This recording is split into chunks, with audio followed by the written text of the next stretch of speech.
मंगळवार दिनांक 17 सप्टेंबर 2024 रोजी यंदाच्या गणेशोत्सवाची सांगता होणार आहे।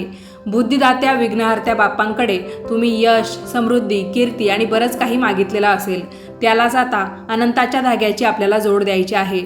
दरवर्षी अनंत चतुर्दशीला भगवान विष्णूंची अनंत या नावाने पूजा केली जाते आणि पूजेमध्ये अनंताचा धागा ठेवून पूजा झाल्यावर हा धागा मनगटावर बांधण्याची पद्धत आहे।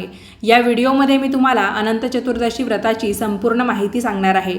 व्हिडिओ पूर्ण पहा आणि व्हिडिओ पाहत असताना सर्वांनी कमेंट्समध्ये लिहा ओम नमो भगवते वासुदेवाय। चला तर मग व्हिडिओला सुरुवात करते। मंडळी, भगवान श्रीहरी विष्णूंना समर्पित असणारं अनंताचं व्रत करायला अतिशय सोपं आहे। सुरुवातीला मी तुम्हाला व्रताचा विधी सांगते, त्यानंतर व्रताची कथासुद्धा सांगते, जेणेकरून व्रतकथेच्या माध्यमातून तुम्हाला या व्रताची महती चांगल्या पद्धतीने समजेल। त्याचबरोबर कोणतंही व्रत जेव्हा आपण करतो तेव्हा त्या व्रताची कथा अवश्य ऐकावी असं म्हटलं जातं। त्यामुळे तुम्ही ही कथा त्या दिवशी ऐकूसुद्धा शकता आणि तुम्हाला जर पुस्तक वगैरे उपलब्ध नसेल किंवा कुठे ती कथा मिळाली नाही तर या व्हिडिओतला तुम्ही कथेचा भाग लावून ती ऐकण्याचं काम करू शकता। महाभारतातील पांडव ही पात्र तुम्हाला नक्कीच माहिती असतील। पंडू राजाला 2 पत्नी होत्या, कुंती आणि माद्री। त्यापैकी कुंतीची विवाहानंतरची 3 पुत्र होती, ज्यांचं नाव होतं युधिष्ठिर, भीम आणि अर्जुन। त्याचबरोबर माद्रीची 2 पुत्र होती, त्यांचं नाव होतं नकुल आणि सहदेव। तर अशा या 5 भावांना पांडव असं म्हटलं जायचं। आणि असं म्हणतात, जेव्हा पांडवांनी द्यूतामध्ये म्हणजे सोंगटीच्या खेळामध्ये सर्व काही गमावलं होतं, तेव्हा भगवान श्रीकृष्णांनी त्यांना पुन्हा वैभव मिळवण्यासाठी अनंत चतुर्दशीचं एक काम्य व्रत सांगितलं होतं। भगवान विष्णूंचं अनंत हे रूप, ज्याला आदी नाही आणि अंत नाही, म्हणून अनंत हे नाव त्यांना मिळालेलं आहे। आणि अशा अनंत स्वरूपाची पूजा केल्यामुळे सर्व दुःख आणि वेदना दूर होतात। परंतु अनंत चतुर्दशीचं व्रत तसं पाहता थोडंसं अवघड आहे। साधारणतः 14 वर्ष हे व्रत करायचं असतं, पण आत्ताच्या काळात आपल्याला ते 14 वर्ष करणं शक्य नाही। माणसाचा घडीचा नाही भरोसा, तर 14 वर्षाचं कोणी पाहिलं नाही का? त्यामुळे आपण दर अनंत चतुर्दशीला भगवान विष्णूंची साध्या सोप्या पद्धतीने पूजा करून अनंताचा धागा आपल्या मनगटावर बांधू शकतो। आपल्या मार्गातील अडथळे दूर होण्यासाठी आपण भगवान विष्णूंना प्रार्थना करू शकतो। तर विधी काय आहे ते मी तुम्हाला थोडक्यात सांगते। अनंत चतुर्दशीच्या दिवशी भगवान विष्णूंच्या अनंत स्वरूपाची पूजा करत असताना तुम्ही तुमच्या देवघरातल्या बाळकृष्णाला सुद्धा त्या रूपात पूजू शकता। म्हणजे तेच भगवान विष्णूंचं अनंत स्वरूप आहे असं मानून तुम्ही त्या मूर्तीला स्नान घालू शकता। सुरुवातीला पाण्याने स्नान घालायचं, त्यानंतर पंचामृताने स्नान घालायचं, पुन्हा पाण्याने स्नान घालायचं। मूर्ती स्वच्छपणे कापडाने पुसून घ्यायची, पुन्हा जागेवर स्थापन करायची। म्हणजे वेगळी अशी पूजा तुम्हाला मांडायची अजिबात गरज नाही आहे। तुम्ही भगवान विष्णूंना तुळस अर्पण करू शकता, चंदनाचा गंध लावू शकता, धूपदीपांनी ओवाळू शकता। त्याचबरोबर तुम्हाला या दिवशी विष्णू सहस्त्रनाम म्हणायचं असेल तर तेही म्हणू शकता, व्यंकटेश स्तोत्र म्हणायचं असेल तर तेही म्हणू शकता, किंवा सत्यनारायणाची कथा वाचायची असेल तर तीही वाचू शकता, किंवा कुणी वाचत असेल घरातलं तर तुम्ही ते ऐकण्याचं सुद्धा काम करू शकता। म्हणजे किंवा मग घरामध्ये तुम्हाला ती वाचायला मिळणार नसेल तर यूट्यूबवर सुद्धा सत्यनारायणांच्या कथा आहे, त्यासुद्धा तुम्ही ऐकण्याचं काम करू शकता। म्हणजे खूप सोपं काम आहे। तुम्हाला फक्त भगवान विष्णूंचं नामस्मरण या दिवशी करायचं आहे आणि त्यांना दुसरं काहीच लागत नाही। तुळशीपत्र तर अत्यंत प्रिय आहे, तेवढं वाहायचं आणि तुम्ही खडीसाखरेचा नैवेद्य दाखवला किंवा फक्त दुधाचा नैवेद्य दाखवला, त्यावर तुळशीपत्र ठेवलं तरी पण चालतं। आता या दिवशी अनंत चतुर्दशी आणि पौर्णिमा एकाच दिवशी आहे, तर तुम्हाला मंगळवारी ही पूजा करायची आहे। तर बरेच जण पौर्णिमा म्हटलं की सत्यनारायणाची सुद्धा पूजा करतं। तर तुम्ही समजा सत्यनारायण संध्याकाळी करत असाल, त्यावेळेस तुम्हाला हे व्रत करायचं असेल तर तेव्हाही करा, किंवा दिवसभरात कधी करायचं असेल तर तेव्हाही तुम्ही करू शकता। तुमच्याकडे सत्यनारायणांचा फोटो असेल किंवा तिरुपती बालाजींचा फोटो असेल, भगवान विष्णू, माता लक्ष्मी यांचा एकत्रित फोटो असेल, तर म्हणजे भगवान श्रीहरी विष्णूंचं जे रूप तुमच्याकडे आहे फोटो स्वरूपात, मूर्ती स्वरूपात, तर तुम्ही त्यांची या दिवशी अनंत रूपात पूजा केली तरी पण चालेल। म्हणजे खास करून तुम्हाला वेगळा असा फोटो, मूर्ती यासाठी आणावी लागणार नाही।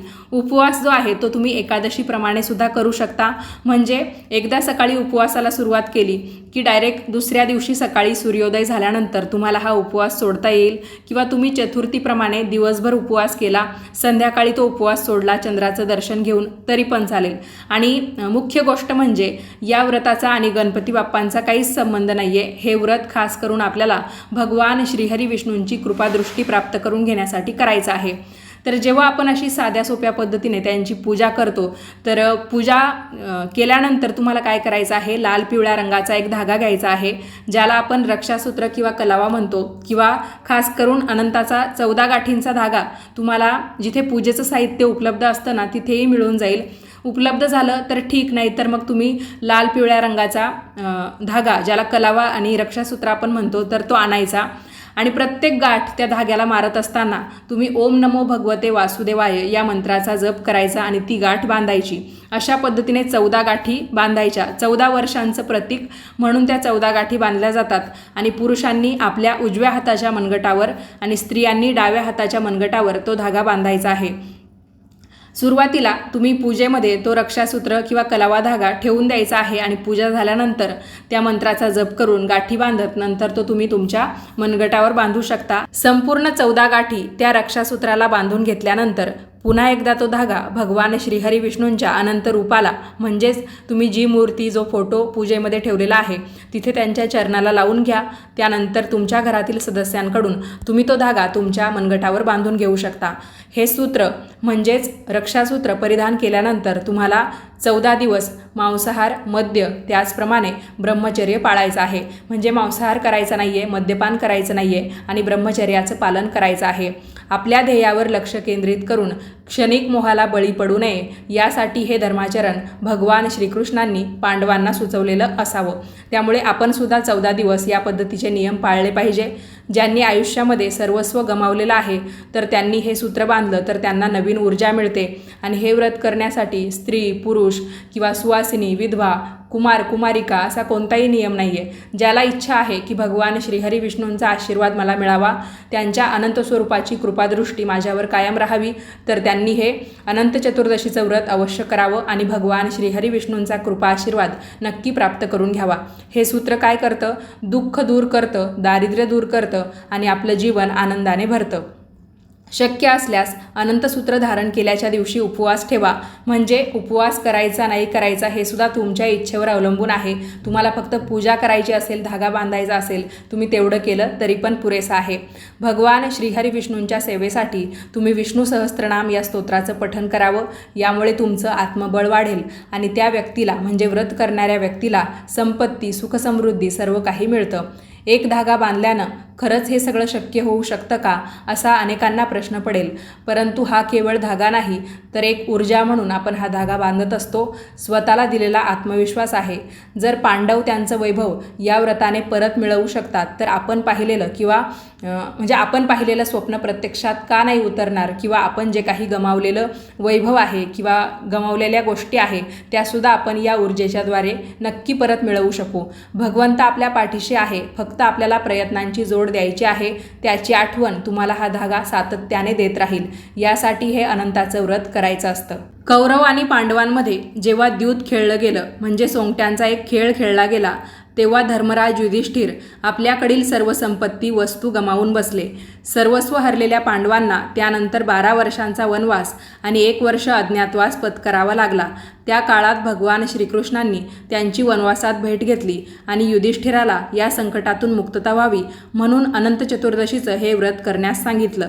विशेष म्हणजे श्रीकृष्णांनी या व्रताची कथासुद्धा सांगितली होती. ती अशी होती. कृतयुगामध्ये सुमंतू नामक एक गुणी ब्राह्मण होता. त्याला एक मुलगी होती. तिचं नाव होतं शीला. या मुलीच्या जन्मानंतर तिची आई मरण पावली. त्यामुळे सुमंतू ब्राह्मणाने पुन्हा लग्न केलं. मात्र त्याची दुसरी पत्नी कजाग आणि भांडखोर होती. यथाकाल शीलाचं लग्न कौंडिन्य मुनीबरोबर झालं.